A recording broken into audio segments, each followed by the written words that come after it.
Welcoming the brand new El Salvador Consulate to the city. It's supposed to bring huge relief to the Salvadoran community in the metro. As 6 News' Johan Marin explains, until now they've had to travel miles just to take care of legal matters. Some people travel more than 8 hours just to get their passports renewed. That is what Guadalupe Murcia had to do for 4 years. I've had to travel a couple times in a span of 4 years. I had to travel to Chicago and Sioux, Iowa.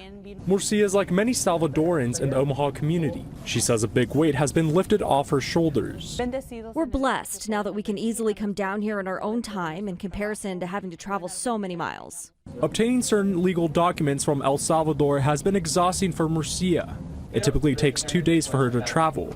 When she does this, she's constantly worried about missing work and finding someone to take care of her kid while she's away.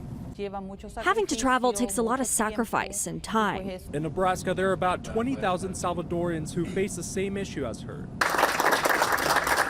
Now that the first El Salvador Consulate has opened in Omaha, it will serve as a pinpoint place to renew passports, obtain birth certificates, and take care of other legal procedures. The objective of this consulate is to meet the needs of each Salvadoran in Omaha. On your side, Johan Marin, 6 News.